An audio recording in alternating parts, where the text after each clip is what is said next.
27ங்கிறது ஆகா ஓஹோ நம்பரும் இல்லை, அவங்களை இலக்காரமாகவும் நினைக்கல. ஒரு டீசென்டான நம்பர், மத்தியில் ஆளுகிற ஒரு கட்சி.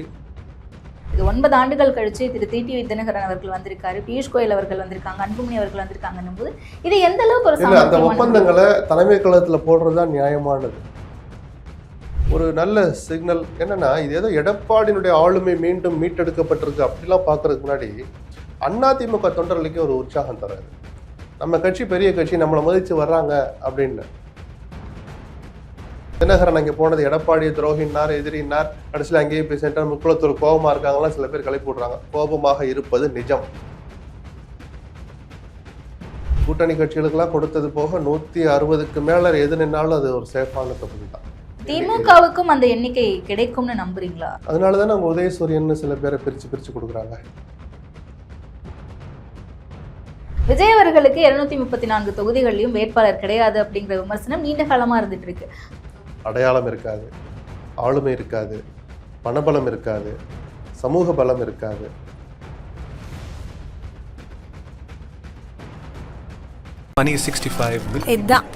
இது மட்டும்தான் பனியன்னா milky mist, only milky mist. அறுவை சிகிச்சையில் குணம் இது ஆயுட்கால நிவாரணம். டாக்டர் ஸ்ரீவர்மாஸ். வணக்கம் சார். வணக்கம். இபிஎஸ் அவர்கள் அடிமை கூட்டணியா செயல்படுறாரு பாஜகவுடங்கிற விமர்சனம் தொடர்ந்து நீடிக்கிட்டே இருந்துச்சு. ஆனா நேற்றைக்கு ஒரு சாமர்த்தியமான முடிவெடுத்திருக்காரு. கூட்டணி கணக்குகளை சரியான ஒரு முடிவெடுத்து தொகுதி பங்கீடுகள் பேச்சுவார்த்தையை நிறைவு செய்திருக்காரு அப்படின்ற ஒரு பாராட்டுக்கள் இன்னைக்கு எல்லாரும் கொடுத்துட்டு இருக்காங்க அவர்களுக்கு. எப்படி பாக்குறீங்க இந்த முடிவுகளை? பாராட்டுனா தப்பு இல்லை தான். என்னன்னா, அழுத்தங்கள் எடப்பாடிக்கு இருந்ததுங்கிறத நான் எப்பயுமே சொன்னதில்லை. பல பேர் சொல்லிட்டு தான். அழுத்தம் பிஜேபிக்கு இருந்தது. எடப்பாடிட்டு இவ்வளோ கேளுங்க, நம்ம அவ்வளோ பெர்சன்டேஜ் வாங்கியிருக்கோம், 24ல் 18% வாங்கினோம், தனியாக 11. தனியாக எங்கே வாங்கினீங்க? கூட்டணியோடு போட்டியிட்ட போது பிஜேபி போட்டியிட்ட தொகுதிகளில் அவங்க 11% கிட்ட வாங்கினாங்க. அதில் எல்லோருடைய ஓட்டம் தான் இருக்குது. அந்த கணக்கே ஒரு மோசடியான கணக்கு. யார் சொன்னாலும் நான் அடிக்கடி சொல்லுவேன், சீமானை தவிர வேற யாருமே எங்களுடைய ஓட்டு பெர்சன்டேஜ் இவ்வளோதான் சொல்கிற தகுதி இல்லை கூட்டணி அமைச்சு போட்டிடுறதுனால. வேற எந்த காரணத்தினால இல்லை. அப்போ ஏதோ ஒரு கணக்கு சொல்லி நம்ம ஏன்னா 3 இடம் ரெட்டலைக்குன்னா 1 இடம் பிஜேபிக்கு வாங்கணும் அப்படின்னு என்னென்னமோலாம் சொல்லிட்டு இருந்தாங்க. 50 குறையக்கூடாது, 60 கூட. இதெல்லாம் வாங்கி என்ன பண்ண போறீங்க? பிஜேபி அந்த அளவுக்கு வளர்ந்துருச்சா? பிஜேபிக்கு மட்டும் நான் சொல்கிறேன். சரி கொடுங்க, நாங்கள் கொடுத்துக்குறோம் அப்படின்னா. அதனால தான் நான் இடையில ஒரு பல நேரங்களில் சொன்னேன், எடப்பாடி என்ன கேட்குறாரு, பிரேக்கப் கொடுங்கன்னு கேட்டார். 55 கேட்குறீங்களே, யார் யாருக்கு பிரேக்கப் கொடுங்கன்னு கேட்டபோது அந்த பதில் வராதனால தான் கடந்த முறை 25 வாங்கினாங்கன்னு நினைக்கிறேன் நான். 20 இப்போ கொஞ்சம் சேர்த்து வச்சு 27 முடிச்சிருக்கிறார். காங்கிரஸை விட ஒரு இடமாவது கூட வாங்கிடணும் என்னென்னமோலாம் சொல்லி ப்ரெஷர் பிஜேபிக்கு தான் இருந்ததே தவிர அந்த ப்ரெஷர் அப்படியே எடப்பாடிக்கு இருந்ததா நான் பார்க்கல. கூட்டணிக்கு யாரை கொண்டுட்டு வரலாம், வைக்கலாம், அவங்கள சேர்த்துக்கோங்க, இவங்களை வேண்டாம், இல்லை அவங்களுக்கு எத்தனை இடம் கொடுக்கணும்னு இந்த பேச்சுவார்த்தைகள் அழுத்தங்கள் இருந்துக்கலாமே தவிர எங்களுக்கு இவ்வளோ இடம் கொடுத்தாதான் ஆச்சுங்கிற அழுத்தம் பிஜேபியிடமிருந்து வந்ததா எனக்கு தெரியல. அப்படியே வந்திருந்தாலும் அதை சமாளிச்சு 27ங்கிறது ஆகா ஓஹோ நம்பரும் இல்லை, அவங்களை இலக்காரமாகவும் நினைக்கல. ஒரு டீசென்டான நம்பர், மத்தியில் ஆளுகிற ஒரு கட்சி, ஓரளவு வாக்கு வங்கியை நிரூபித்த ஒரு கட்சிக்கு 27ங்கிறது டீசென்டான நம்பர் தான். ஸோ பரஸ்பரம் திருப்தி அடைகிற வகையில தான் எடப்பாடி இதை முடிச்சிருக்கிறான்றதுனால அவர் பாராட்டினால் அதில் தப்பு இல்லைன்னு சொல்றாங்க. ஆனால் கடந்த முறை கம்பேர் பண்ணும்போது இந்த முறை 20லேருந்து 27 தொகுதிகள் அப்படிங்கிறது பாஜகவுக்கு 7 தொகுதிகள் கூடுதலாக கொடுத்தது ஒரு லாபமாக தானே பார்க்கப்படும். கண்டிப்பாக ஒரு இடம் கூட வாங்கினாலும் அது லாபம் தானே, அதில் ஒன்றும் தப்பு இல்லையே. மத்தியில் ஆளுகிற கட்சி திமுகவுக்கு ஏதாவது குடைச்சல் கொடுக்கணும்னா அதில் பிஜேபியினுடைய உதவி தேவைப்படும். அதிமுக பயன்படுத்த போகிற ஆயுதங்கள்ல அல்லது அதிமுகவுக்காக பயன்படுத்த போகிற ஆயுதங்கள்ல மத்தியில் ஆளுகிற பிஜேபி தான் கொடுக்க போகுது சில பல ஆயுதங்கள். அது பண விநியோகத்தை தடுப்பதில் தொடங்கி அவர்களுக்கு குடைச்சல் கொடுக்கறது வரைக்கும் பல்வேறு வகைகளில் பிஜேபியினுடைய உதவி தேவைப்படுற போது அந்த பிஜேபி ஓரளவாவது சந்தோஷப்படுத்தி அல்லது முகம் சுளிக்க வைக்காத அளவுக்காவது நடந்துக்கணுங்கிற அந்த அடிப்படை தேவை எடப்பாடிக்கும் அதிமுகவுக்கு இருக்குல்ல. ஓகே, அப்ப பாமகவுக்கு கடந்த முறை கொடுத்தது வரை இந்த முறை 5 சீட்டுகள் குறைச்சு கொடுத்திருக்காங்க. இப்ப இந்த காம்ப்ரமைஸ் எப்படி நடந்திருக்கும் சார்? அமமுகவுக்கு 11 தொகுதிகளா இருக்கட்டும், இல்ல இதெல்லாம் என்னன்னு நம்ம சொல்றது? உட்கார்ந்து இப்ப அமமுக எங்களுக்கு ஒரு 11 கொடுங்க குறைச்சு கொடுக்குறேன்னு சொன்னா ஒத்துப்பாங்களா? இப்ப திமுகவுல ஒரு தொகுதி குறைச்சு கொடுக்குறேன்னு சொன்னதுக்கே இவ்வளவு பேச்சுவார்த்தைகள், 5 கட்ட பேச்சுவார்த்தைகளை தாண்டி போய் நேத்தைக்கு தான் முடிவாகி இருக்கு சிபிஎம். இவங்க எப்படி இல்லை, இப்போ பிஜேபி எங்களுக்கு அதிக இடங்கள் எல்லாருமே கேட்டிருப்பாங்க. இப்போ தினகரனுக்கு 11 இடம்னு முடிவு பண்ணியிருக்காங்களா? அவர் 11 தொகுதி தான் கேட்டாரா? எனக்கு தெரிஞ்சு 25 ஆரம்பிச்சிருப்பார், 30 ஆரம்பிச்சிருப்பார். அப்படியே பேசி பேசி பேசி வரதான கூட்டணிக்கு தலைமை தாங்குகிற கட்சியினுடைய ஒரு சவாலும் சமாளிப்பும் அதில் தானே அடங்கியிருக்கு. சங்கடங்கள் கலந்த சவால் அது. அது நல்லா தான் சமாளிச்சார்னு நம்ம சொல்லலாம். இப்போ 23 இடங்கள்ல அதிமுகவின் தோல்விக்கு காரணமாக இருந்தது. கணிசமான வாக்குகளை ஒரு 20 தொகுதிக்கு மேலே அமமுக வாங்கியிருந்தது. அதில் ஒரு 11 தொகுதி அப்படின்னு அவர் ஒரு திருப்திப்படுற அளவில் தான் வந்து நின்றுப்பார். பாட்டாளி மக்கள் கட்சி ஒரு காலத்தில் 30 சில்லறையெல்லாம் நின்னாங்க, திமுகவில் அதிமுகவில் எல்லாம். இன்னைக்கு அந்த கட்சி பிரிஞ்சு போயிருக்கு. அதில் பெரும்பகுதி எங்களிடம் தான் இருக்குது. நிஜமான கட்சி நாங்கள் தான் சொல்கிறது நீதிமன்றத்திலேயோ தேர்தல் ஆணையத்திலேயோ இருக்கலாம். ஆக மொத்தம் அப்பாவும் பையனும் தனியாக இருக்காங்கிற அந்த பொது பார்வை பார்த்தா அதே எண்ணிக்கை கொடுங்கன்னு பாமக கேட்க முடியாது. ஏன்னா நாங்கள் 5 குறைச்சி கொடுத்தாலும் கேட்க முடியுமா? கேட்குற தார்மீக உரிமை அன்புமணிக்கு இருக்கா? அவர் தன்னை நிரூபிக்காத வரை இப்போ நாங்கள் தான் பெரிய கட்சின்னு அவர் சொல்கிறத கேட்டுக்கலாமே தவிர அதுக்கெல்லாம் ஆதாரம் கிடையாது. அவர் மேலே இருக்க மரியாதையின் காரணமாக எடப்பாடி அதை ஒத்துக்குவார். சரி, ஒரு பெரிய கட்சி, அடையாளம் உள்ள வாக்கு வங்கி நிரூபித்த ஒரு கட்சி வருது, மற்றவர்கள் வர தயங்கிய நேரத்தில் முதல் ஆளாக வந்து சேர்ந்தார் அப்படிங்கிற அந்த மரியாதை. இந்த 18ங்கிறது அப்பவே முடிவு பண்ணது தானே, பேசிட்டு தானே அவர் உள்ள வந்தார், அறிவிச்சது தானே இப்போ. அதனால அது ஒன்றும் இதெல்லாம் வழக்கமாக தேர்தல் காலத்தில் நடக்கலாம். அது எப்படி இது எப்படி அப்படின்னு கேள்விக்கு சும்மா நேரம் இல்லைன்னா அதெல்லாம் பேசிட்டு இருக்கலாம். பேசி ஒரு பாயிண்ட்டுக்கு வந்துட்டாங்க. அதில் சில பேருக்கு வருத்தங்கள் இன்னும் மீதி இருக்கு. பாரிவேந்தர் ஏதோ எண்ணிக்கை கூட கேட்டார். வாசன் அதே 6 கூட கொடுக்க மாட்டீங்களே என்ன? இப்போ திருமாவளவனும் மார்க்சிஸ்டும் அங்கே இவ்வளோ நாள் பிடிவாதம் பிடிக்கிற மாதிரி தங்கள் கருத்துக்களை உறுதியாக இருக்கிற மாதிரி வாசனும் நேற்று உறுதியாக இருந்திருக்கிறார். வாசனை காம்ப்ரமைஸ் பண்ணுறதுனால இன்னைக்கு காலையிலேருந்து நடக்கும். புரியுதுங்களா? அவர் போனா போட்டுன்னு எடப்பாடி நினைக்க போகிறதில்ல. பியூஷ் கோயல் விட்டுற மாட்டாங்க. அவர் பிஜேபியோடு ஒரு சுமூகமான உறவில் இருக்கிற வாசனை அவ்வளோ சுலபத்தில் அவங்களும் விட மாட்டாங்க. சரி 3 கேட்குறீங்களா, சரி 4 எப்படி ஏதாவது ஒரு இடத்துல வாங்கிட்டு வந்து நிற்க தானே போகிறாங்க. இதெல்லாம் வழக்கமானது. அங்கே என்ன நடக்குதுன்னு ஒன்றொன்னா போய் பின்னாடியே அலையன்னு அவசியம் இல்லை. ஓவராலாக ஒரு பாயிண்ட் பார்த்தோமா, 55 கேட்டாங்க 60 கேட்டாங்கன்னு சொன்ன பிஜேபி அதில் 40 தாங்களே வச்சுக்க போகிறாங்களா அப்படின்லாம் இருந்த அந்த யூகங்களை தகர்த்து ஒரு 27ங்கிறத ஒரு டீசெண்டான நம்பர்ல முடிச்சதை பாராட்டலாங்கிறதோட அதுக்கு மேல அதில் பேசுறதுக்கு ஒன்றும் இல்லை. அடுத்த பிரச்சனை எங்க வரும்? 2 அணியிலுமே நம்பர் முடிஞ்ச பிறகு தொகுதிகளில் பிரச்சனை வரும். ஏன்னா வெற்றி வாய்ப்புள்ள தொகுதியில் யாருமே விட்டு கொடுக்க மாட்டாங்க. நாங்கள் போட்டியிட்ட தொகுதிம்பாங்க, நாங்கள் அதிக ஓட்டு வாங்கின தொகுதின்னு தினகரன் சொல்லுவார். எங்களுடைய சமுதாய வாக்கு அதிகமாக இருக்குன்னு அன்புமணி சொல்லுவார். மோடிக்கு எப்பயுமே இங்கே ஒரு செல்வாக்கு இருக்குன்னு பிஜேபி ஒரு லிஸ்ட்டை கொண்டு வருவாங்க. இதையெல்லாம் சமாளிக்கிறது அடுத்த சவால். சமாளித்து தான் ஆக்க போகிறாங்க. அதுக்காக இல்லைப்பா எங்களுக்கு ரொம்ப கஷ்டமாக இருக்குது, இந்த எக்ஸாமே நாங்கள் எழுதலை, நான் களத்தை விட்டு வெளியே போகிறாங்க ஸ்டாலினோ எடப்பாடியோ, ஒரு ஸ்டேஜில் எல்லாத்தையும் சமாளிச்சுட்டு வந்து முடிக்க தானே போகிறாங்க. இந்த தொகுதி பங்கீடுகளுக்கு பிறகு அதிமுக கூட்டணி வலுவடைஞ்சிருக்கு அப்படின்னு பார்க்கலாமா நம்ம? அப்படிலாம் புதுசாக ஒன்றும் நடக்கலையே. யாராவது வந்தால் இன்னும் கொஞ்சம் கூடுதலாக வலுவாக இருக்குன்னு சொல்லலாமே தவிர பிரச்சனைகளை சுமூகமாக முடிச்சதுல அது ஒரு பாசிட்டிவ் சைன் தான். அது இது வலு குறைவுன்னு இல்லை. சண்டை நடந்து ஒருத்தர் வெளியே போனால் வலு குறைவுன்னு சொல்லலாம். இப்போ திமுகவில் இவ்வளோ சலசலப்பு நடக்குது. மார்க்சிஸ்ட் அவ்வளோ முரண்டு பிடிச்சாங்க. நாங்கள் யார் தெரியுமா அப்படியா இப்படியெல்லாம் கேட்டு கடைசியில் 5 கையெழுத்து போட்டாங்க. மார்க்சிஸ்ட் அதனால அவமானப்பட்டதாகவோ திமுக ஏதோ நடந்த போரில் வெற்றி பெற்றதாகவும் எடுத்துக்க வேண்டியதில்லை.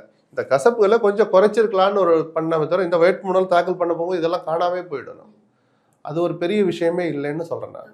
ஆனா இந்த முடிவு இருக்குல்ல, சரி இப்போ நம்ம முதல்லயே நான் அதுதான் கேட்டேன். டெல்லிக்கு போயிட்டு வந்துட்டு இருக்காங்க இவங்க, எப்பயுமே வந்து டெல்லியில தான் பேச்சுவார்த்தை நடத்துறாங்க. அதிமுக தான் இந்த என்டிஏ கூட்டணிக்கான ஒரு தலைமை அப்படின்னும் போது ஏன் இங்க இருக்கக்கூடிய தலைமை கழக அலுவலகத்துல வந்து நடத்த மாட்டேங்கிறாங்க பேச்சுவார்த்தை அப்படின்ட்டு. நேற்றைக்கு அது நடந்திருக்கு. 9 ஆண்டுகள் கழிச்சு திரு டிடிவி தினகரன் அவர்கள் வந்திருக்காரு, பியூஷ் கோயல் அவர்கள் வந்திருக்காங்க, அன்புமணி அவர்கள் வந்திருக்காங்கன்னும் போது இது எந்த அளவுக்கு ஒரு அந்த ஒப்பந்தங்களை தலைமை கழகத்துல போடுறதுதான் நியாயமானது.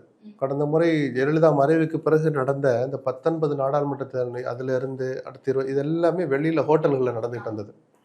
ஒரு நல்ல சிக்னல் என்னன்னா, இது ஏதோ எடப்பாடியினுடைய ஆளுமை மீண்டும் மீட்டெடுக்கப்பட்டிருக்கு அப்படிலாம் பார்க்கறதுக்கு முன்னாடி அதிமுக தொண்டர்களுக்கே ஒரு உற்சாகம் தராது.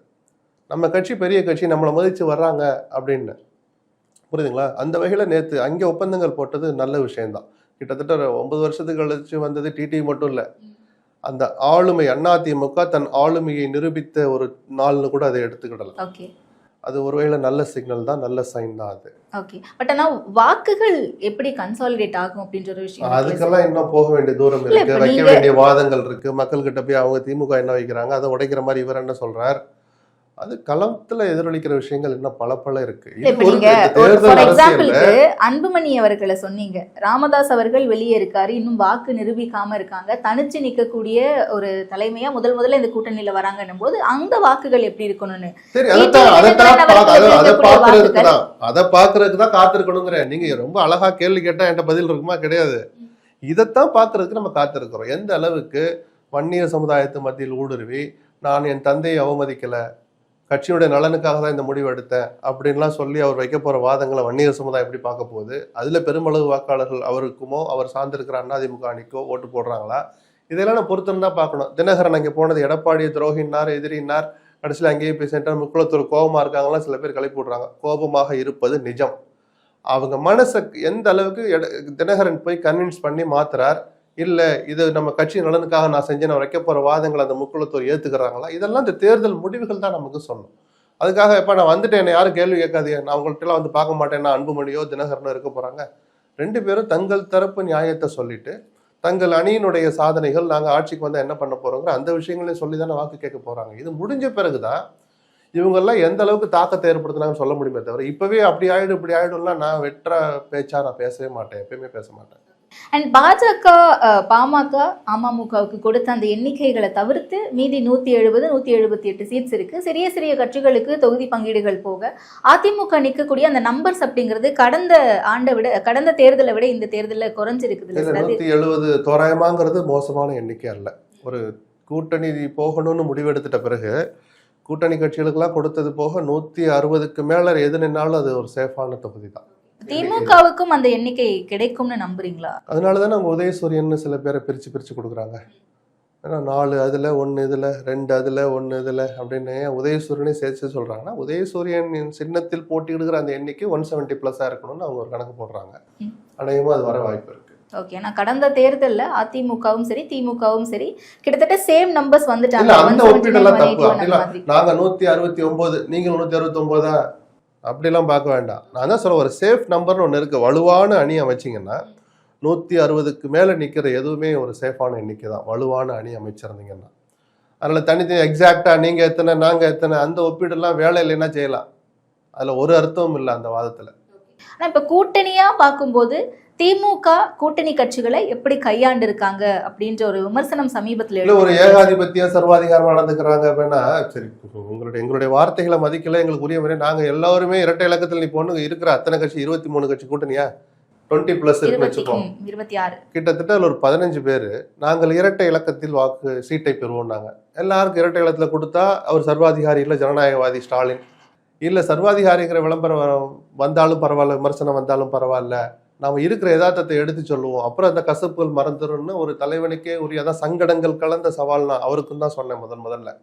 அதை ஓரளவு சமாளிச்சிருக்காருன்னு தான் பார்க்கணும். என்னன்னா ஒரு அணியில போட்டி போடுற போது இந்த சவால்களை, இந்த சுயமரியாதை, தன்மானம்ங்கிற அந்த வார்த்தைகளை எல்லாம் பொது வெளியில பேசுறத 2 அணியில இருக்கிற கட்சிகளும் குறைக்கணும். ஏன்னா மக்கள் முட்டாள் இல்லை. இது எனக்கு நிஜமாவே கொஞ்சம் ஆக்வர்டா இருக்கு. அப்படி சவால் விடுவாங்களா, அப்புறம் ஒப்பந்தத்தில் கையெழுத்து போட்டு சிரிச்சுக்கிட்டு போஸ்ட் கொடுப்பாங்களா? ஏன் அதை வாயை வச்சுட்டு சும்மா தான் இருந்தானே? அல்லது ரூமுக்குள்ள சண்டை போடுங்க, சட்டையை பிடிச்சு கூட ஒழுக்குங்க.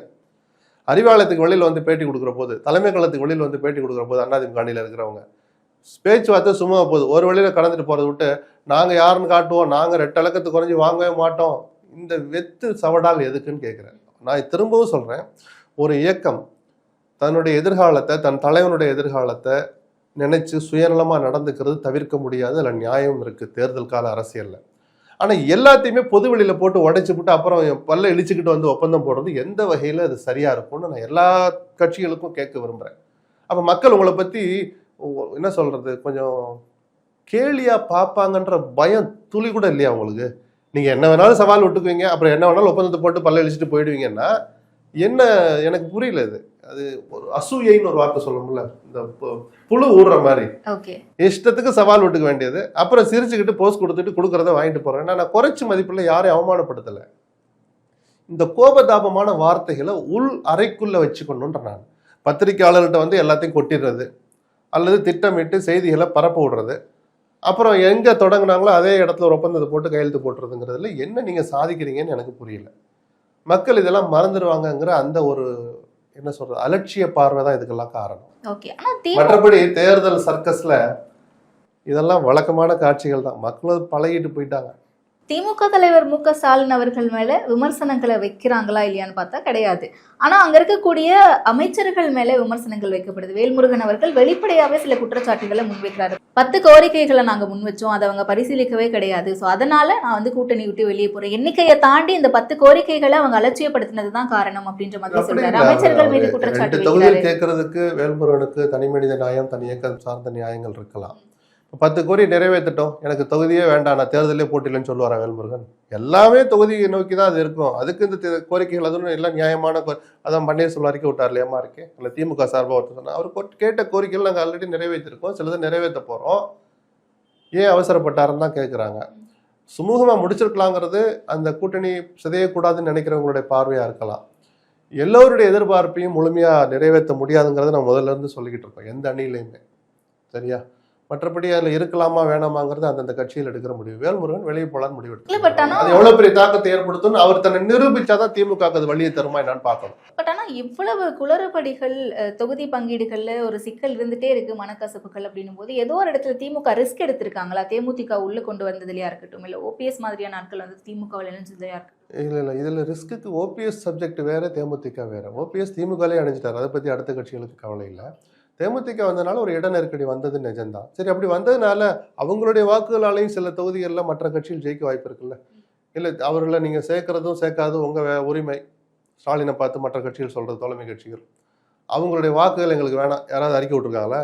இல்லை விட முடியுமா? அப்படி அவங்களுடைய ஓட்டு எல்லா கட்சிக்கு தானே, அந்த தோழமையில் இருக்கிற அத்தனை கட்சிகளுக்கு தானே போகுது. 5000 ஓட்டாகட்டும், 50,000 ஓட்டாக இருக்கட்டும், 500 ஓட்டுனாலும் தேமுதிகவினர் வாக்களிக்கிறது அந்த அணிக்கு தானே வாக்களிக்க போகிறாங்க. அப்போ இந்த சங்கடங்கள் தவிர்க்க முடியாது. இப்போ 2 பக்கமும் கூட்டணி சொல்லி தொகுதி பங்கீடுகள் ஒரு பக்கம் மும்முரமா போயிட்டு இருக்கு. அண்ட் விஜய் அவர்கள் கடந்த வாரம் தான் டிக்ளேர் பண்ணியிருந்தாரு தனித்து போட்டி அப்படிங்கிறத. ஸோ அவருடைய இம்பாக்ட் இந்த தேர்தலில் என்னவா இருக்க போகுது? தனித்து போட்டிங்கிறதுல இங்கேயும் இப்போ உறுதியாக இருக்குது. தமிழ்நாட்டை பொறுத்த வரைக்கும் இந்த நிமிஷம் வரைக்கும் உறுதியாக இருக்கிறார். ஆனால் அப்படி சொன்ன அதே நேரத்தில் நட்பு சக்திகள் வந்தாலும் சரி வராவிட்டாலும் தனியாகன்னு சில நேரங்களில் வார்த்தைகளை பயன்படுத்தினார். அதையும் நம்ம அப்படி புறந்தள்ள முடியாது. பாண்டிச்சேரியில் அவருக்கு சில நட்பு சக்திகள் வந்திருக்கு. கேண்டிடேட் அனௌன்ஸ் பண்ண பிறகு ஒரு நட்பு சக்தி வந்திருக்கு. மற்றவங்கெல்லாம் பல எம்எல்ஏக்கெல்லாம் கட்சியில் சேர்ந்தாங்க. ஸோ நான் ஒரு மாற்று அரசியலை பண்ணுவேன்னு சொன்னால் ஏதோ நான் திரும்ப திரும்ப சொல்லுவேன், அந்த சந்திர மண்டலத்திலேருந்து ஆட்களை கூட்டியாந்தெல்லாம் புது கட்சி நடத்த முடியாது. இங்கே இருக்கிற மக்களை பண்படுத்தி தான் நீங்கள் உங்கள் இயக்கத்தை தொடக்க முடியும், ஆதரவை பெருக்க முடியும், ஆட்சியை நோக்கி பயணிக்க முடியும், ஆட்சி அமைக்கிறத நோக்கி. நான் மாற்று அரசியலுங்கிறதுக்காக யாரையுமே நான் சேர்க்க மாட்டேன் அப்படின்லாம் ஒரு இதை பண்ணவே முடியாது. அப்படி சேர்க்கிற நபர்களை கொஞ்சம் சலடை போட்டு கொஞ்சம் நல்ல ஆட்களாக சேர்க்கலான்னா அதுக்கு நேரம் கிடையாது. அந்த அளவுக்கு விஜய்க்கு இன்னும் அரசியல் அறிவும் வந்ததா, அரசியல் அனுபவமும் வந்ததா எனக்கு தெரியல. பாண்டிச்சேரிக்கு அது கண்ணு முன்னாடி நமக்கு உதாரணமாக அமைஞ்சிடுச்சு. பல பேர் வந்து சேர்ந்திருக்காங்க, அடையாளப்படுத்தப்பட்ட நபர்கள் வந்திருக்காங்க. நல்லவங்களா கட்டலாங்கிறது வேற, எம்எல்ஏ எக்ஸ்எம்எல்ஏ அப்படின்னு வந்திருக்கனால அந்த கட்சிக்கு ஒரு பொலிட்டிக்கல் ஃபேஸ் கிடைக்கும். ஆனால் அந்த கட்சி தேர்தலுக்கு பிறகும் விஜயனுடைய கட்டுப்பாட்டில் இருக்குமா? ஒருவேளை அதில் சில பேர் ஜெயிச்சுட்டா அவங்க விஜயனுடைய கட்டுப்பாட்டில் இருப்பாங்களா அப்படின்னு ஒரு கேள்வி வந்தால், பாண்டிச்சேரியினுடைய கடந்த கால அரசியல் வரலாறு எடுத்து பார்த்தா விஜய் ரொம்பவே மெனக்கடணும் அதுக்கு, அவர்களை தன் கட்டுப்பாட்டில் வைப்பதற்கு. அதுவும் அரசியல் பாடம் தான். ஏன்னா அப்படி ஒரு சுதந்திர ஒரு காட்டாற்று வெள்ளம் மாதிரி தான் அவங்க. எந்த கட்சிக்கும் யாருமே கட்டுப்பட மாட்டாங்க. பாண்டிச்சேரி அரசியலை பொறுத்த வரைக்கும் சொல்கிறேன். விஜய்க்கு அது ஒரு நல்ல அரசியல் பாடமாக தான் இருக்கும். பட் எடுப்பில் பார்த்தோன்னா ஒரு வளர்கிற கட்சிக்கு இப்படி அடையாளப்படுத்தப்பட்ட ஏற்கனவே அங்கீகாரம் பெற்ற சில தனிநபர்கள் வருவது தேர்தல் அரசியலுக்கு நல்லது. இது தமிழ்நாட்டில் எப்படி இருக்கும் சார் தெரியல. இது வரைக்கும் யாருமே போகலையே. வேட்புமனு இன்னொரு 4 நாளில் தொடங்கும் போது யார் வந்திருக்கா? செங்கோட்டையன் தவிர ஒரு ஊரறிஞ்ச மக்களால் மதிக்கப்பட்டவங்கன்னு வேற யாரும் வந்ததா தெரியலையே. தனிநபர்கள் கண்டிப்பா தேவைப்படுறாங்களா வெளியே மற்ற கட்சியில? எப்படி கட்சியை வளர்ப்பீங்க? நல்லவங்க கேட்டவங்க எல்லாம் வரதான் செய்வாங்க. அவங்களை எங்க உட்கார வைக்கணும், என்ன பதவி தரணும், தேர்தலில் போட்டியிட வாய்ப்பு வழங்கலாமா வேணாமா, வாய்ப்பு கொடுத்தா எந்த தொழில் நிற்க வைக்கணும், இதுதான் ஒரு தலைவனுடைய ஆளுமையை நிரூபிக்கிறது. சீமான் அதை சரியா பண்ணிட்டு இருக்காருல்ல சார். இப்ப 8% வாக்கு வச்சிருக்காரு, அங்கீகாரம் பெற்ற கட்சியா இருக்காரு. இப்ப சீமானவர்கள் கட்சிக்குமே எந்த ஒரு தனி நபரும் செல்வாக்கு மிக்க நபரும் வெளியிருந்து இல்ல. அதுதான் சீமானுடைய பலமும், அதுதான் சீமானுடைய பலவீனமும். அதுதான் ஊரறிஞ்ச நபர்கள் ஒரு தொகுதியா ஜெயிக்க முடிஞ்சா சீமான் அடுத்து கேள்விவாங்க. அவர் தன்னம்பிக்கையோடு போட்டியிட்டு தன் 15 ஆண்டு காலம் மேலாக போராடி தன் கட்சிக்கு அங்கீகாரம் வாங்கிட்டாருங்கிற நிஜம் ஒரு பக்கம். அவர் உட்பட இந்த கட்சிக்கு இது வரைக்கும் ஒரு எம்எல்ஏவோ எம்பியோ வரலைங்கிற கசப்பான உண்மையும் இருக்குல்ல. அப்போ ஊரறிஞ்ச ஒரு முகம் வர்ற போது அவர் ஜெயிக்க வாய்ப்பு இருக்குல்ல, அந்த தொகுதியில் செல்வாக்கு மிக்க நபர்கள். அப்போ தனிநபர் செல்வாக்கை தாண்டி தன் கட்சியினுடைய தோழர்கள், தம்பிமார்கள் அல்லது மாவட்ட அளவில் முக்கிய பொறுப்பில் இருக்கிறவங்களுடைய செல்வாக்கும் அதிகரிக்க வேண்டிய கட்டாயங்கிறது தான் தேர்தல் அரசியலில் கிடைக்கிற தொடர் தோல்விகள் உணர்த்துறது. நாம் தமிழருக்கு மட்டுமல்ல, எந்த இயக்கத்துக்குமே அப்படிதான். செங்கோட்டையனை சேர்க்கலைன்னா விஜய்க்கு இந்த கூட்டம் வராதா? அப்படி இல்லை, கோபிச்செட்டிப்பாளையத்தில் ஜெயிக்க வாய்ப்பு இருக்குது அப்படின்னு ஒரு நம்பிக்கையை தரும். ஏன்னா செல்வாக்கு மிக்க ஒரு நபர் அந்த கட்சிக்கு வர்ற போது அவருடைய செல்வாக்கும் பயன்படும். இந்த விஜயினுடைய ரசிகர்களால் கிடைக்கிற அல்லது விஜய் என்கிற அந்த பிம்பத்தால் கிடைக்கிற அந்த செல்வாக்கும் செங்கோட்டையனுக்கு பயன்படும். அது வெற்றியை நோக்கி பயணிச்சா ஒரு தொகுதியில் வெற்றி நிச்சயம் அப்படின்னு ஒரு நம்பிக்கை வருமா?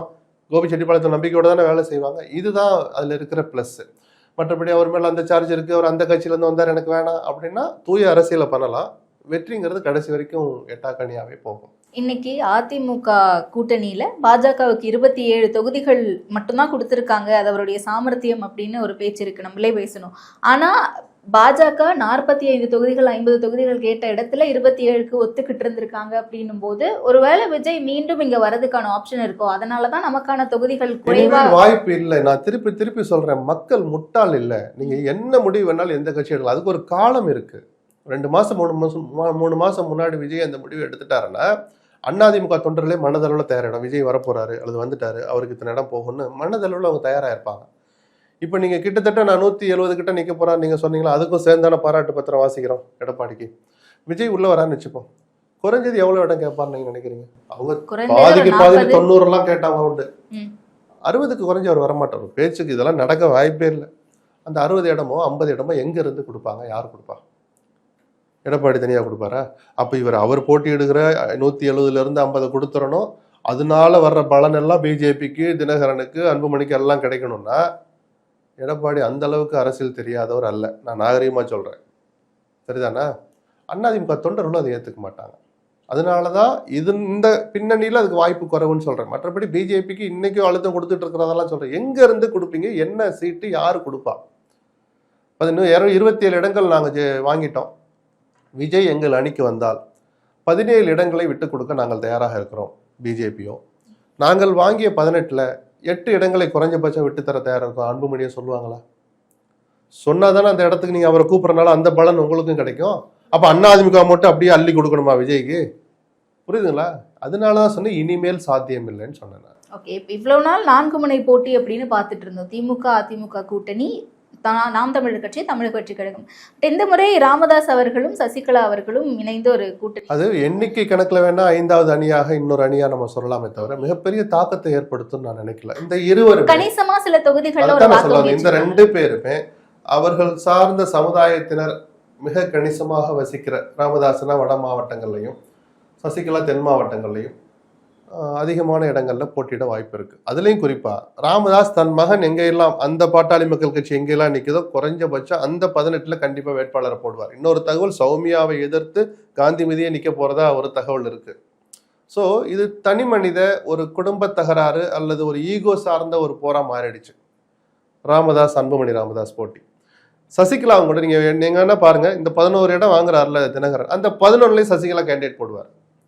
அம்மா ஆட்சி அமைப்பதற்கா தினகரனுக்கு பாடம் புகட்டணும், அவர் அங்கம் வகிச்சிருக்கிற அதிமுகவுக்கு எடப்பாடிக்கு பாடம் புகட்டணும் அப்படின்னு தான் அவருக்கு முடிவு எடுப்பாரே தவிர, இல்லை எப்படியாவது நான் நிற்கிற இடத்துலலாம் ஜெயிச்சு அம்மா ஆட்சியை கொண்டாடணும். எத்தனை இடத்துல ஜெயிச்சு எப்படி அம்மா ஆட்சியை கொண்டு வருவார்? அதுவும் ஒரு ஈகோ யுத்தம் தான், தனி மனித யுத்தம் தான். அதுல கொள்கை சார்ந்து எதுவுமே இல்லாத போதுதான் அந்த 5வது அணியை பத்தி அவ்வளவு பொருட்படுத்து. அந்த 2 பேருடைய செயல்பாடுகளும் மிக நிச்சயமாக திமுகவின் வெற்றிக்கு பயன்படும். அவர்கள் போட்டியிடுகிற அத்தனை இடங்களிலும் அவர்கள் வாங்குகிற அத்தனை வாக்குகள் இருக்குல்ல, அதோட 2 மடங்கு திமுக வாங்குறதா அர்த்தம். திமுகவுடைய வெற்றிக்கு இந்த 2 பேரும் பாடுபட போறாங்க. கடந்த முறை டிடிவி தினகரன் அவர்கள் ஒரு ஸ்பாயிலரா இருந்து ஏடிஎம்கேல இருந்து அந்த சூழலுக்கு ஏற்படுத்தியது எடப்பாடி தான். அந்த சூழல்ல எல்லாரும் ஒன்னா இருக்கும் போது கேட்க மறுத்தார், அப்ப அவங்க நின்றுதான் ஆவாங்க. ஆனா இக்க என்னன்னா, சசிகலா போட்டியிட போற எண்ணிக்கை அந்த தொகுதிகளை வச்சுதான் நம்ம அந்த முடிவுக்கு இன்னும் கொஞ்சம் ஷார்ப்பா விமர்சிக்கலாம். ஏன்னா இப்போ என்ன முடிவு பண்ண போறான்னு நமக்கு தெரியாது. அது போல ராமதாஸ் போட்டியிடுகிற தொகுதிகள், அதுல அவர் ஆர்வம் காட்டுகிற தொகுதிகள்னு பார்த்தா இப்ப மேலோட்டம் பார்த்தா அது ஈகோ யுத்தமாக தான் இருக்க வாய்ப்பு இருக்கு. பெரிய கொள்கை சார்ந்த மோதலாகவோ ஆட்சியை பிடிக்கிறத தடுக்கிறதுக்கானதாவோ நான் பார்க்கல. எடப்பாடி ஆட்சியை பிடிக்க போறார், சசிகலாவுடைய வருகையால் அது பாதிக்கப்பட போதுன்னு நம்ம சொல்லலை. திமுக ஆட்சியை பிடிப்பதை இலகுவாக்க, அதை எளிதாக்க இந்த இருவருடைய போட்டியும் பயன்படும்னு நான் அந்த பார்வை தான் பார்க்க முடியும். ஓகே, அப்போ ஓவராலா இந்த தேர்தல் எந்த வகையில ஸ்பீடப் ஆகி போயிட்டு இருக்குன்னு நினைக்கிறீங்க? அப்படி இல்லை, வேட்புமனு தாக்கல் 30ஆம் தேதி அறிவிச்சாச்சுன்னா அதை நோக்கினா அது ஸ்பீடு தான், நாளாக வேகம் எடுக்கும். இப்போ எண்ணிக்கை முடிவாயிடுச்சு. அடுத்து ஒரு மிக சவாலான பணி 2 அணிகளுக்கும், யார் யார் எந்த தொகுதியிலங்கிறது ஒரு மிகப்பெரிய தகராறு வர வாய்ப்பு இருக்குது, பூட்டிய அறைகளுக்குள்ளேயாது. அதுக்காக எந்த இடத்துல போய் சிக்னல் எல்லாம் காத்துட்டு இருக்க வேண்டாம், தகராறு வெளியே வருதான். எல்லோருமே தங்கள் முடிவில் உறுதியாக இருக்கிற போது அது ஓரிரு நாட்கள் நீடிக்கலாம். இது எல்லாமே 29ஆம் தேதிக்குள்ளே முடிஞ்சிரும் தான் நான் எதிர்பார்க்கிறேன். 30ஆம் தேதியிலேருந்து வேட்புமனு தாக்கல் தொடங்கிடுச்சுன்னா இந்த கசப்புகள் எல்லாமே காணாமல் போயிடும். 2 அணியிலுமே நான் சொல்கிறேன். அதை முடிஞ்ச வரைக்கும் குறைக்கலாமேன்னு தான் நான் கொஞ்ச நேரம் முன்னாடி ஒரு ஆதங்கமான ஒரு வார்த்தையை சொன்னேனே தவிர, மற்றபடி இப்போவும் சொல்கிறேன், 2 அணியிலையுமே வேட்புமனு தாக்கல் தொடங்கிடுச்சுன்னா அந்த கசப்புகள் கொஞ்சம் கொஞ்சமாக மறைஞ்சு பிரச்சாரம் தொடங்கி அந்த நடக்கிற அந்த 14 நாட்களில் இதெல்லாம் எப்போ நடந்துச்சு அப்படிங்கிற மாதிரி தான் 2 பேர்லையும் நடந்துக்குவாங்க. நமக்கு புல்லரிச்சு போயிடும் பாருங்களேன். மேபி அந்த பரபரப்புல இதெல்லாம் மறந்துடும் போல சார். அது இயல்பான ஒன்று தான். எல்லாம் கடந்த காலங்களில் நான் பார்த்த காட்சிகள் தானே. அது ஒன்றும் பெரிய ஒன்றும் கத்தி எடுத்துக்கலாம், ஒன்றும் குத்திக்கல இல்லை. ஒரே ஒரு நிறைவான கேள்வி, விஜய் அவர்களுக்கு 234 தொகுதிகளிலும் வேட்பாளர் கிடையாது அப்படிங்கிற விமர்சனம் நீண்ட காலமா இருந்துட்டு இருக்கு. விஜய் அவர்கள் அதுக்கு தயாரா இருக்காரா? வேட்பாளர்கள் இருக்கு? கண்டிப்பா வேட்பாளர்கள் எல்லாம் அப்படிலாம் நம்ம கிண்டல் அடிக்க வேண்டாம். அவர்கள் தகுதியான வேட்பாளர்களாக இருப்பாங்களா, தாக்கு பிடிப்பாங்களா, ஜாம்பவான்களை எதிர்கொள்ற துணிச்சலோ, பணபலமோ, சமுதாய பலமோ, அரசியல் களம் தெரிந்த அந்த அனுபவமோ இருக்குமானா 200 வேட்பாளர்களுக்காவது அந்த அனுபவம் இருக்காது. அடையாளம் இருக்காது, ஆளுமை இருக்காது, பணபலம் இருக்காது, சமூக பலம் இருக்காது. விஜய் என்கிற அந்த ஒற்றை வார்த்தை தான், 3 எழுத்து வார்த்தை தான் அவங்களுக்கு ஒரே பலமா இருக்கு. ஏன்னா மேஜரா சென்னையில தான் பல முக்கிய முகங்கள் வந்து சரி, பல முக்கிய முகங்கள் யாராவது சொல்லிக்கிட்டே வாங்க. சரி, சில முக்கிய முகங்கள் சொல்லிட்டாங்க. விஜய், ஆதவர்ஜுனா, ஆனந்த், நிர்மல்குமார், வெங்கட்ராமன் நினைக்கிறேன். 5 பேர். அடுத்து நான் சொன்ன 34 கொடுத்துட்டேன், நீங்க 5 பேர் தான் சொன்னீங்க. அருண்ராஜ் அங்கெங்கேயோ நிற்கிறான்னு வச்சு, திருச்செங்கோடு பக்கம் நிற்பார்னு வச்சுப்போம். ஒரு 10 பேர். இவங்க தானே பேரே சொல்ல முடியுது நம்மளால. நான் இன்னொரு 14-24 பேரை சேர்த்து 34க்குனா கூட 200 பேர் யாருக்கும் தெரியாது, அவங்க என்னவா இருக்காங்கன்னு புரியாது. அதை நான் குறைச்சி மதிப்பிடலை. அவர்கள் வாங்க போகிற வாக்குகள் இருக்குல்ல, எல்லாமே விஜய் என்கிற அந்த பேருக்காக வாங்குற ஓட்டு தான். அந்த கட்சியினுடைய கொள்கைக்காகலாம் நான் சொல்ல மாட்டேன். கொள்கையை பார்த்தெல்லாம் மக்கள் போடுறதில்லை. கொள்கையை பார்த்தா ஒருத்தனை உயிரை விட்டான், 19 நாள் ஐசியூவில் போராடி, அவனுக்கு என்ன கொள்கை தெரிஞ்சு என்னத்தை பார்த்தான்? விஜய்ங்கிற மூஞ்சியை பார்த்து அறிவே இல்லாமல் பின்னாடியே போனான் பைக்கில். 19 நாள் ஐசியூவில் தான் நேற்று செத்தே போயிட்டான் பாவம். அந்த சரி, திருப்பி விஜய் விமர்சிக்கிற மாதிரி ஆகிடும் வேண்டாம். ஒரு நாள் போய் அவர் ஹாஸ்பிட்டலில் அந்த பையனை பார்த்துருக்கலாம்ல. என்ன கொடுமை இது? கண்டிச்சாரு, பின்னாடி வராதிங்கண்ணா. பின்னாடி வந்ததுனால ஒருத்தர் அப்படி ஐசியூவில் இருக்கிறானேன்னு ஒரு நாள் போய் பார்த்துருக்கலாமே. இங்கேருந்து ஓடோடி போகிறார்ல வளைகாப்புக்கு, திருமணங்களுக்குன்னு. தப்பு இல்லை, அதுவும் போக வேண்டிய நிகழ்ச்சிகள் தான். ஒருத்தர் எங்கே போகணும் போகக்கூடாது நம்ம கட்டுப்படுத்த முடியாது. ஒரு சின்ன ஆதங்கம் எனக்கு. ஆனால் இதில் என்ன ஒரு பயம்னா, அப்போ நம்ம இறந்தா தலைவர் வந்து பார்க்குறாருன்னு இந்த முட்டா பசங்க வீம்புக்குன்னே வண்டியில் போய் விழுந்து ஹாஸ்பிட்டலே படுப்பாங்க, தலைவர் வந்து பார்ப்பாருன்னு. இந்த அறிவிலிகள் தங்களை திருத்தி கொள்ளாத வரை விஜயிடம் இருந்தும் கூட நம்ம ஒரு எல்லை தாண்டி எதிர்பார்க்க கூடாதோன்னு கூட எனக்கெல்லாம் இப்போ சில நாட்களாக தோணிக்கிட்டு இருக்கு. பட் இவர்களையும் பண்படுத்த வேண்டிய முதல் கடமை விஜய்க்கு தான் இருக்குங்கிறதையும் விஜய் மறந்துடக்கூடாது. ஓகே சார், நிறைய விஷயங்களை பகிர்ந்துக்கிட்டீங்க. தொடர்ந்து பேசும் நேரத்திற்கு நன்றி. நன்றி.